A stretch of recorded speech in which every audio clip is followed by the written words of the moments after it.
ಅಮ್ಮ ಆ ಮನೆಯಾಳಿ ಅವಳಲ್ಲ ಅವಳು ತಿರ್ಗಾ ನನ್ನ ಗಂಡನ ಕರೆದವಳಮ್ಮ. ಬಾ ನೀನು ಮೀಟ್ ಮಾಡಬೇಕು ಹಂಗೆ ಹಿಂಗೆ ಅಂತ ಹೇಳ್ಬಿಟ್ಟು. ಅಮ್ಮ ನಂಗೆ ಹೊಟ್ಟೆಗೆಲ್ಲ ಬೆಂಕಿ ಬಿದ್ದಂಗೆ ಆಯ್ತೈತೆ ಕಣಮ್ಮ. ಅಲ್ಲ ಕಣಮ್ಮ, ಒಂದ್ಸಲ ಹೋಗ್ಬಿಟ್ಟು ಮಾತಾಡ್ಸ್ಕೊಬಿಟ್ಟು ಬರ್ತೀನಿ, ನನ್ಕಿತ ಹೋಗಲ್ಲ ಅಂತಂದನು. ಈ ಕರಿತವಳೆ ಹೋಗ್ಬಿಟ್ಟು ಬರ್ತೀನಿ ಹಂಗೆ ಹಿಂಗೆ ಅಂತ ಹೇಳ್ಬಿಟ್ಟು ತೆಗ್ದ ಕಣಮ್ಮ. ಇಷ್ಟುದ್ದ ಅವನು ನನ್ನ ಮೇಲೆ ಪಿರುತಿನೇ ಇಲ್ಲ ಅಂತ ಅನ್ನಿಸ್ತದೆ ಕಣಮ್ಮ. ಪಿರುತಿ ಇದ್ದಿದ್ರೆ ಇದು ಯಾಕಿಂಗ್ ಮಾಡೋನು. ಅವಳು ಕರ್ಕಿ ಏನೂ ಚೆನ್ನಾಗಿಲ್ಲ, ಆದ್ರೂ ಅವಳು ಹಿಂದೆ ಹೋಗಕ್ಕೆ ನೋಡ್ತಾನಲ್ಲ ನನ್ನಂತ ಚೆನ್ನಾಗಿರೋ ಹುಡುಗಿನ ಬಿಟ್ಬಿಟ್ಟು. ಮಗಳೇ, ಅಳಿಯಂದ್ರಿಗಿರೋ ಅಷ್ಟು ಬುದ್ಧಿ ನಿನಗಿಲ್ಲ ಮಗಳೇ. ನೀವು ಯೋಸ್ಕಿತ ಹೇಳ್ಬೇಕು ನಿನಗೆ. ಅವರು ಬುದ್ಧಿವಂತರು, ಹೊಳೆಯಂದ್ರು. ಅವ್ರಿಗೆ ಯಾವಾಗ ಏನು ಮಾಡಬೇಕು ಅಂತ ಸಣ್ಣದಾಗಿ ಗೊತ್ತು. ಅದಕ್ಕೆ ನೀನು ಅವರು ಯಾವಾಗ ಏನು ಮಾಡಬೇಕು ಅಂತ ಯೋಚನೆ ಮಾಡ್ತಾ ಇರ್ತಾರೆ ಅವರು. ನಿನ್ಗೆ ಏನು ಗೊತ್ತಾಯ್ತದೆ ನಿನಗೆ ಬುಡೈಸೋದಕ್ಕೆ ನಿನಗೆ? ಅವರು ಇವಾಗ 10 ಎಕರೆ ಜಮೀನು, ಒಡವೆ, ಕಾರು ಗೋಸ್ಕರ ಕಾಯ್ತಾ ಇರೋದು. ಸರಿನೇ ನೋಡು, ನೀನು ಅದ್ರ ಬಗ್ಗೆ ಎಲ್ಲ ಚಿಂತೆ ಬಿಟ್ಬಿಡು. ನಿನ್ನ ಗಂಡ ಗಂಡ ಗಂಡ ಅಂತೀಯ. ನಿನ್ನ ಗಂಡನ ಕಟ್ಕೊಂಡು ಏನ್ಬಿಟ್ಟು ಉಪ್ಪಿನಕಾಯಿ ಹಾಕೊಂಡು ನೆಕ್ತೀಯ? ಏನೇ ಆಗಲಿ ಏನೇ ಬಿಡ್ಲಿ, ಏನಿದ್ರೂ ಯಾವಾಗೂ ಅದೇನೋ ಅಂತಾರಲ್ಲ, ದುಡ್ಡೇ ನಿನ್ನ ಮಗಳೇ ಮುಖ್ಯ. ಏನು ಗೊತ್ತು, ಬಾಯಿ ಮುಚ್ಕೊಂಡಿರು. ನಿನ್ನ ಗಂಡ ಎಲ್ಲನ ಹೋಗ್ಲಿ ಎಲ್ಲನ ಬರಲಿ. ಹೇಳೋದೆಲ್ಲ ಹೇಳ್ತೀಯ. ಬಂದಿದ್ದಾಗ ಎಲ್ಲ ಒಡವೆನೂ ನಾನು ಕೊಡಲಿಲ್ಲ ಅಂತ ಹೇಳಿದ್ರೆ ಅವಾಗ ನಿನ್ನ ಹತ್ರ ಮಾತಾಡ್ತೀನಿ ನಾನು. ಅಲ್ಲಿ ಗಂಟ ಮಾತಾಡೋಕ್ಕಿಲ್ಲ. ಅವಳು ಒಡವೆ ಕೊಡ್ತಿದ್ದಂಗಿರಲಿ, ಅವಾಗ ಮಾತಾಡ್ತೀನಿ. ನನಗಂತೂ ಒಡವೆ ಬರ್ತದಲ್ಲ, ಕಾರ್ ಬರ್ತದಲ್ಲ ಅಂತ ಮುಚ್ಕೊಂಡಿವ್ನಿ. ತೋಟ ಬರ್ತದೆ ಅನ್ನೋದಕ್ಕಿನ್ನ ಅದು ಬರಲಿಲ್ಲ ನನಗಿದ್ರೆ ನಾನಂತೂ ಇಷ್ಟೊತ್ತಿಗೆ ಏನು ಮಾಡ್ತಿದ್ನೋ ನನಗೆ ಗೊತ್ತಿಲ್ಲ. ಬಿರ್ನ ಮದುವೆ ಮಾಡ್ಬಿಟ್ಟು ಒಡವೆ ಬಡವೆ ಇಸ್ಕೊಬಿಟ್ಟು ಆಮೇಲೆ ಇನ್ನೊಂದು ಗೊತ್ತಿ ಕಾಣಿಸ್ಬೇಕು ಅಷ್ಟೇನೆ. ಏ ಸುಮ್ಕಿರಮ್ಮಿ, ಯಾಗ್ರಾಡ್ಬೇಡ ನೀನು. ಬಂಗಾರ ಮೊರೆ, ಹೇಳ, ಏನ್ ವಿಷಯ ಹುಡ್ಕೊಂಬಂದ್ಬಿಟ್ಟಿದ್ಯಾ?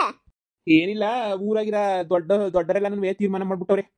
ಊರಿನ ಮುಖ್ಯಸ್ಥೆಯಾಗಿ ನಿಮ್ ಸೊಸೆನೇ ಆಯ್ಕೆ ಮಾಡ್ಬಿಟ್ಟವ್ರೆ. ನಿಮ್ ಸೊಸೆನೇನು ಒಪ್ಕೊಂಡವ್ಳೆ. ಆಯ್ತು ಊರಿನ ಮುಖ್ಯಸ್ಥೆ ಆಗ್ತೀನಿ ಅಂತ ಹೇಳ್ಬಿಟ್ಟು. ಅದಕ್ಕೆ ನೀವೊಂದ್ ಕಿತ್ತ ಬಂದ್ಬಿಟ್ಟು ನನ್ನ ಸೊಸೆ ಊರಿನ ಮುಖ್ಯಸ್ಥೆ ಅಂತ ಹೇಳ್ಬಿಟ್ಟು ಅವ್ರಿಗೆ ಎಲ್ಲ ಜವಾಬ್ದಾರಿನೂ ಕೊಡ್ಬೇಕು ಅಂತ ಹೇಳ್ಬಿಟ್ಟು ಊರಿನ ದೊಡ್ಡರೆಲ್ಲ ಮಾತಾಡ್ತಾ ಇದ್ರು. ಅದನ್ನೇ ನಿಮ್ಗೆ ಒಂದ್ಸಲ ಸುದ್ದಿ ಮುಟ್ಸು ಅಂತ ಹೇಳಿದ್ರ, ಅದಕ್ಕೆ ಬಂದೆ ನಿಮಗೆ ಸುದ್ದಿ ಮುಟ್ಸೋಣ ಅಂತ ಹೇಳ್ಬಿಟ್ಟು. ಇರೋದು ನಿಂಗೆ ಹೇಳಿದೀನಿ. ಇದ್ರ ಮೇಲೆ ನೋಡಿ ಬಂದ್ಬಿಟ್ಟು ಏನ್ ಮಾತಾಡ್ತಿರೋ ನೀವೇ ಮಾತಾಡ್ಕೊಳ್ಳಿ. ನಿಮ್ ಸೊಸೆ ಹತ್ರ ಎಲ್ಲ ಮಾತಾಡಿದ್ದಾಯ್ತು. ನಾನಿಲ್ಲಿ ಜೀವಂತವಾಗಿ ಬದುಕಿದ್ದಂಗೆನೇ ಯಾವ ಬೇವರ್ಸಿ ಕೊಡ್ತೀಯಲ್ಲ ನೀನು? ಯಾವ ಬೇವರ್ಸಿ ಕೊಟ್ಟಿಯ ನೀನು ಅವಕಾಶವ? ನಾನು ಇಲ್ಲಿ ಬದುಕಿಲ್ವೇ? ನಾನು ಕಾಣ್ತಿಲ್ವೇನು ಬದುಕಿರೋದಿಲ್ಲಿ? ಊರಿನ ಮುಖ್ಯಸ್ಥೆ ಆಗ್ಬೇಕು ಅಂದ್ರೆ ಅತ್ತೆ ಸಾಕ್ತಿರ್ಬೇಕು, ಇಲ್ಲ ಅತ್ತೆಗೆ ಏನು ತಿಳಿದಂಗಿರ್ಬೇಕು. ನಾನು ಎಲ್ಲ ಸರಿಯಾಗಿ ಇವನಿಲ್ಲ ಇದೀನಿ ತಾನೆ. ಈಗ ಯಾಕೆ ಊರಿನ ಜನ ಎಲ್ಲ ನನಗೆ ತೀರ್ಮಾನ ಮಾಡ್ಬಿಟ್ಟವ್ರೆ? ಅವರೇ ತೀರ್ಮಾನ ಮಾಡ್ಬಿಟ್ರೆ ಆಗೋಯ್ತಂತ.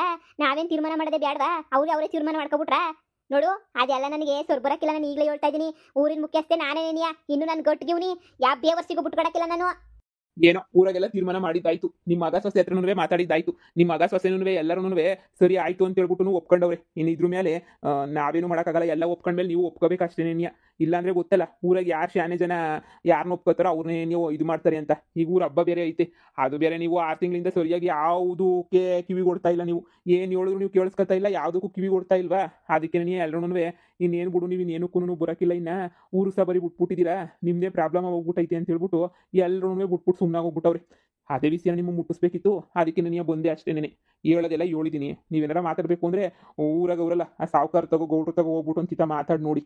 ಇರೋದು ನೀವು ಹೇಳಿದ್ದೀನಿ ಎಲ್ಲರೂ ತೀರ್ಮಾನ ಏನು ಮಾಡವ್ರೆ ಅಂತ. ನಾನಿದ್ದಂಗೆ ನಾನು ಬದುಕಿದ್ದಂಗೆನೇನಿಯ ಅದು ಯಾವ ಅಲ್ಕ ಬೇವರ್ಸಿಗೆನೇನಿಯ ನೀವು ಮಾಡ್ಕೊಡ್ತೀರಾ ಅಂತ ಹೇಳ್ಬಿಟ್ಟು ನಾನು ನೋಡ್ಬಿಡ್ತೀನಿ. ಅದು ಯಾವಳು ಕೊಟ್ಟಿರ ನೀವು? ನಾನು ಬದುಕಿದ್ದಂಗೆನೇನಿಯ? ನಾನು ಇಲ್ಲಿ ಬದುಕಿಲ್ವಾ? ನಾನಿಲ್ಲಿ ಅದು ಹೆಂಗೆ ಕೊಟ್ಟರೆ ನಾನು ನೋಡೇ ಬಿಡ್ತೀನಿ. ನನ್ನ ಮಗ ಕೊಡ್ತಾನೆ ಅಂತ ಊರು ಮುಖ್ಯಸ್ಥನಂತೆ. ಅವತ್ತಿಂದ ವಂಶಪೂರ್ವಕವಾಗಿ ಬಂದಿರೋದು ನಮ್ದೇನೇನಿಯ? ನಾನು ಆಗ್ಬೇಕಷ್ಟೇ ಊರಿನ ಮುಖ್ಯಸ್ಥೆ. ಯಾವಳು ಆಗೋದಲ್ಲ. ನಾನು ಬಿಟ್ಕೊಡ್ಬೇಕು. ನಾನು ಬಿಟ್ಕೊಡಕ್ಕೆ ತಯಾರಿನೇ ಇಲ್ವಲ್ಲ. ಅದು ಹೆಂಗೆ ನಾನು ಇದ್ದಂಗೆ ಇನ್ನೊಬ್ಳ್ತ ಮಾಡಿಸ್ತೀರಾ? ನಾನು ನೋಡೇ ಬಿಡ್ತೀನಿ. ಸೊಸೆ ಅವಳೇ ಬಂದ್ಬಿಟ್ಟು ನಿಮಗೆ ಪಿನ್ಗಿ ನಿಕ್ಕುದ್ಲಾ? ನನ್ನೇ ಊರಿನ ಮುಖ್ಯಸ್ಥೆ ಮಾಡಿ ಅಂತ ಹೇಳ್ಬಿಟ್ಟು ಪಿನ್ ನಿಕ್ಕುದ್ಲಾ ಬಂದ್ಬಿಟ್ಟು? ಆ ಮನೆಯಾಳಿ ಇಲ್ಲ ನಿಮ್ಗೆ ಏನಾರ ಕಾಸು ಕೊಟ್ಲಾ ನನ್ನನ್ನೇ ಮಾಡ್ರಿ ಅಂತ ಹೇಳ್ಬಿಟ್ಟು? ನಾನು ಇದ್ದಂಗೆ ನೀವು ಮಾಡ್ಬಿಟ್ರೆ ಅವಳನ್ನ ಊರಾಗ ನನ್ನ ಮಾನ ಮರುವುದು ಎಷ್ಟು ಹಾಳಾಗಿ ಹೋಗಕ್ಕಿಲ್ಲ. ಅಯ್ಯೋ, ನಿಮ್ಮ ಸೊಸೆಗೆ ಇದ್ರ ಬಗ್ಗೆ ಎಲ್ಲ ಗೊತ್ತೇ ಇರಲಿಲ್ಲ. ನಾವೇನೇ ಹೋಗಿ ಹೇಳಿದ್ದು. ನೋಡಿ ಬಂಗಾರಮ್ಮರೇ, ನೀವು ನಿಮ್ಮ ಸೊಸೆನ್ ಮಾಡಿ ಸರಿ ಆಯ್ತು ಇದ್ದಿದ್ದಂಗೆ ಇರಲಿ ಅಂತ ಬಿಟ್ರೆ ಬಿಟ್ಕೊಂಡಂಗೆ. ಇಲ್ಲ ಹಂಗೆ ಹಿಂಗೆ ಅಂದರೆ ಅದೇನೋ ನೀವೇ ಹೋಗ್ಬಿಟ್ಟು ಮಾತಾಡಿ. ಅದು ನಿಮ್ಮ ಇಷ್ಟ ಅಷ್ಟೇನೇನಿಯ. ನಾನು ಏನು ಮಾತಾಡೋಕ್ಕಂತೂ ಬರೋದೇ ಇಲ್ಲ ನಾವಂತೂ. ಸರಿ, ಇರೋ ವಿಷಯ ಮುಟ್ಟಿಸ್ಬೇಕಿತ್ತು, ಮುಟ್ಸಿದ್ದೀನಿ. ಇದ್ರ ಮೇಲೆ ನಿಮ್ಮ ಇಷ್ಟ ಅಷ್ಟೇನೆ. ಅಯ್ಯೋ ಅಯ್ಯೋ ಅಯ್ಯೋ, ನೋಡ್ದೇನಮ್ಮ ಅವಳನ್ನ ಒಂದೊಂದೇ ನಿನ್ ಕಡೆಯಿಂದ ಕಿತ್ಕಂತಾವಳೆ. ಅಲ್ಕ ಬೇವರ್ಸಿ ಅವಳು. ಅಣ್ಣನ್ ಕಿತ್ಕೊಂಡಿದ್ದಾಯ್ತು, ಇವಾಗ ನಿನ್ ಸ್ಥಾನನೇ ಕಿತ್ಕತಾವಳೆ. ಊರ್ ಮುಖ್ಯಸ್ಥೆ ಸ್ಥಾನನೇ ಕಿತ್ಕೊಬಿಟ್ರೆ ಏನ್ ಮಾಡ್ತೀಯ ಹೇಳು ನೀನು? ಏನ್ ಮಾಡ್ಬೇಕು ಅಂತ ಅನ್ಕೊಂಡಿದ್ಯಾ ನೀನು? ಅಯ್ಯೋ ಅಯ್ಯೋ ಅಯ್ಯೋ ಅಯ್ಯೋ, ಯಾಕೊಟ್ಟೋಯ್ತೈತೆ ಎಲ್ಲನೂ. ನಿನ್ನ ಕೆಳಗೆ ತಳ್ಬಿಟ್ಟು ನಿನ್ನ ಮ್ಯಾಲ್ಗಡೆ ಕುಂತ್ಕೊಳಕ್ ನೋಡ್ತಾವಳೆ. ನಿನ್ನ ಒದ್ಯಾಕ್ ನೋಡ್ತಾವಳೆ.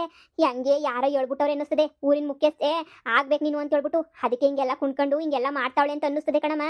ಅವಳು ಕಿಲಾಡಿ ಮನೆಯಾಳಿ ಸರಿ ಇಲ್ಲ ಕಣಮ್ಮ. ಅವಳು ದೊಡ್ಡ ಪೋಟ್ರೆಂಟಿ. ಅವಳನ್ನ ಮಾತ್ರ ಸುಮ್ಕೆ ಬಿಡ್ಬೇಡ ನೀನಂತೂ. ಆ ಮನೆಯಾಳಿನ ಹೋಗ್ ಕೇಳು, ಅದು ಹೆಂಗ್ ಒಪ್ಕೊಬಿಟ್ಲಂತೆ. ಅಣ್ಣಯ್ಯ ತಾನೇ ಅದು ಹೆಂಗ್ ಒಪ್ಕೊಂಡಂತೆ ಹೇಳವನು. ಊರಿನ ಮುಖ್ಯಸ್ಥೆ ಯಾವತ್ತಿದ್ರು ನೀನೇ ಆಗ್ಬೇಕು ಕಣಮ್ಮ. ಇಲ್ಲ ಅಂದ್ರೆ ಈಗಿರ ಮುರ್ವಾದಿನೂ 10 ಪೈಸಕ್ಕೂ ಇರಕ್ಕಿಲ್ಲ. ಮರ್ಯಾದಿನೂ ಹೊಂಟೋಗ್ಬಿಡ್ತದೆ ಎಲ್ಲನೂ. 10 ಪೈಸಕ್ಕೆ ಇರಕ್ಕಿಲ್ಲ ಮರ್ವಾದಿ. ನೋಡ್ತಾ ಇರು ನಾನು ಏನಂದೆ ಅಂತ ಹೇಳ್ಬಿಟ್ಟು ನಿನ್ಗೆ. ಎಂಥ ಕಿತ್ತೋದು ಅಲ್ಕ ಇರಬೇಡ ಅವಳು. ಅವಳು ಬುಟ್ಟೆನ ಅವಳು ಜುಟ್ಟು ಹಿಡ್ಕೊಂಡು ಅಳ್ಳಾಡ್ಸಿ ಆ ಬೇವರ್ಸಿಗೆ ಎಕ್ಕಡ ತಗೊಂಡು ಹಾಕ್ಲಿಲ್ಲ ಅಂತಂದ್ರೆ ಕೇಳು.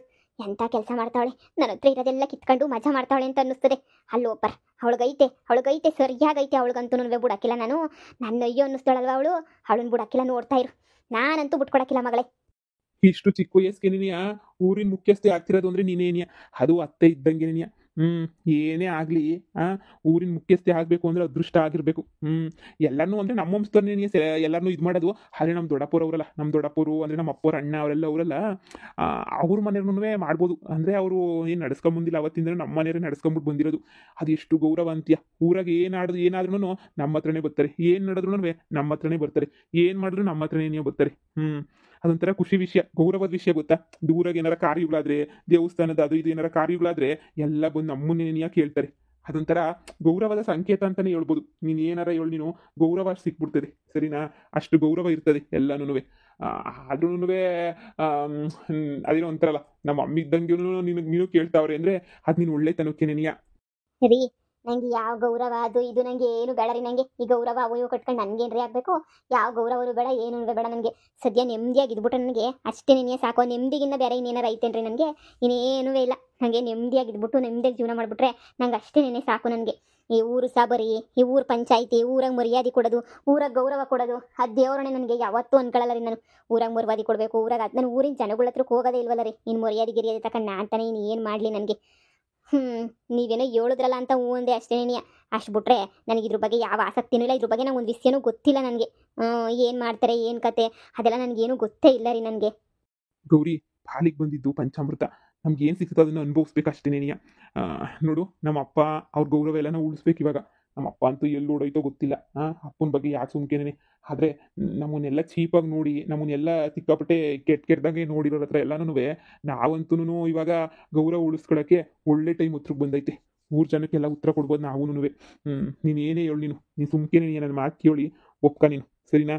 ಊರು ಮುಖ್ಯಸ್ಥೆ ಆಗು ನೀನು. ಊರು ಮುಖ್ಯಸ್ಥೆ ಆದರೆ ಸಿಗೋ ಬೆಲೆ ನಿನಗೆ ಶಾನೆ. ನಾವು ಒಂಚೂರು ಏನಾರ ಮಾಡ್ಕೊಂಡು ದುಡ್ಡು ಪಡ್ಡು ಮಾಡ್ಕೊಂಡು ನಾವು ಚೆನ್ನಾಗಿರೋಣ. ಊರಿನ ವಿಚಾರಕ್ಕೆ ದುಡ್ಡು ಅಂತ ಹೇಳ್ತಿಲ್ಲ, ನಮ್ಮ ಪಡು ನಾವೇನೋ ಮಾಡ್ಕೊಳ್ಳೋಣ. ಊರಾಗ ಗೌರವ ಸಿಗ್ತದೆ, ನಿನಗೂ ಬೆಲೆ ಸಿಗ್ತದೆ. ಹಳ್ಳಿನಾಗ ಏನೇನು ನಡೀತದೆ ಅಂತ ನಿನಗೂ ಗೊತ್ತಾಯ್ತದೆ. ಹೆಂಗೋ ಚೆನ್ನಾಗಿರ್ತದೆ. ಅದೊಂಥರ ಜೀವನನೇ ಜೀವನ. ನೀನು ನಿಭಾಯಿಸ್ತೀಯ ಅನ್ನೋ ನಂಬಿಕೆ ನನಗೈತೆ, ಸರಿನಾ. ನಿಮ್ಗೈತೇನೋ ನಿಭಾಯಿಸ್ತೀನಿ ಅಂತ ನನಗಂತೂ ಯಾವ ಕಡೆಯಿಂದನೂ ಅನ್ನಿಸ್ತಿಲ್ಲ. ನಾನು ನಿಭಾಯಿಸ್ತೀನಿ ಅಂತ ಹೇಳ್ಬಿಟ್ಟು ನಾನು ಎಲ್ಲ ಯಾಕೆ ಕೊಟ್ಟಿಸ್ತೀನಿ ಅಂತಲೇ ಅನ್ನಿಸ್ತಾ ಇತ್ತು ನನಗಂತೂ. ಎಲ್ಲ ಇದು ಮಾಡ್ತೀನಿ. ನಂಗೆ ಅಷ್ಟೊಂದು ಊರ ಬಗ್ಗೆ ಅದು ಇದು ಗೊತ್ತಿಲ್ವಲ್ಲ, ಅದಕ್ಕೆ ನನಗೆ ಭಯ. ಏನಪ್ಪ ಮಾಡೋದು, ಏನಪ್ಪ ಬಿಡೋದು ಅಂತ ಹೇಳಿ. ಆದರೂ ನಿಮ್ಮ ಒಪ್ಪಿಗೆ ನಿಮ್ಗೆ ಇಷ್ಟ ಅಲ್ವಾ? ನಿಮ್ಮ ಒಪ್ಪಿಗೆನೇ ನನ್ನ ಒಪ್ಪಿಗೆನೂ. ನಿಮ್ಗೆ ಏನು ಅನ್ನಿಸುತ್ತೆ ಅದನ್ನು ಮಾಡಿ. ನನಗೂ ಊರ ಬಗ್ಗೆ ಗೊತ್ತಿಲ್ವಲ್ಲ, ಒಂದೊಂದೇ ತಿಳ್ಕೊಂಡ್ಮೇಲೆ ಆಮೇಲೆ ನೋಡೋಣ ಮುಂದಕ್ಕೆ. ಈಗ ನಿಮ್ಮ ವಂಶದ್ದು ಸಂಪ್ರದಾಯ ಅಂತ ಹೇಳಿದ್ರೆ ಅದನ್ನು ನಾನು ನಡ್ಸ್ಕೊಂಡು ಹೋಗೋಕ್ಕೆ ನಾನು ರೆಡಿ ಇದ್ದೀನಿ. ಹೌದೌದು, ರೆಡಿ ಇರೋದು ಒಂದು. ಈ ವಂಶದ ಸೊಸೆ ಆಗ್ಬಿಟ್ಟು ಅದು ನಿನ್ನ ಕರ್ತವ್ಯ. ಆ ಕರ್ತವ್ಯನ ನೀನು ಮಾಡಲೇಬೇಕಲ್ವಾ. ಅವತ್ತಿಂದಲೂ ನಮ್ಮ ಕಡೆ ಎಲ್ಲ ಹೆಣ್ಮಕ್ಳು ನೆನ್ನೆ ಬಂದಿರೋದು. ಸರಿ ಆಯಿತು ಬಿಡಿ, ನಿಮ್ಮ ಇಷ್ಟನ ನಾನು ಯಾಕೆ ಇಲ್ಲ ಅಂತ ಹೇಳಿ. ಸರಿ, ನಿಮ್ಮ ಇಷ್ಟನೇ ನನ್ನ ಇಷ್ಟ, ಸರಿನಾ. ನೀವು ಹೆಂಗೆ ಹೇಳಿದ್ರೆ ಹಂಗೇನೆ ನಂದು. ನಾನು ಇದ್ರ ಬಗ್ಗೆ ಇನ್ನೇನು ಮಾತಾಡೋಕ್ಕೂ ಬರಲ್ಲ. ಸರಿ, ಇದ್ರ ಬಗ್ಗೆ ಯಾಕೆ ಯೋಚನೆ ಮಾಡಬೇಕು? ಮಾಡ್ತಾರಲ್ಲ ಅವಾಗ ಯೋಚನೆ ಮಾಡೋಣ ಇವಾಗ. ಹೋಗಿ ಅಡುಗೆನಾದರೂ ಮಾಡ್ತೀನಿ, ಟೈಮ್ ಆಯಿತು. ಹಾಂ, ಸರಿ ಸರಿ.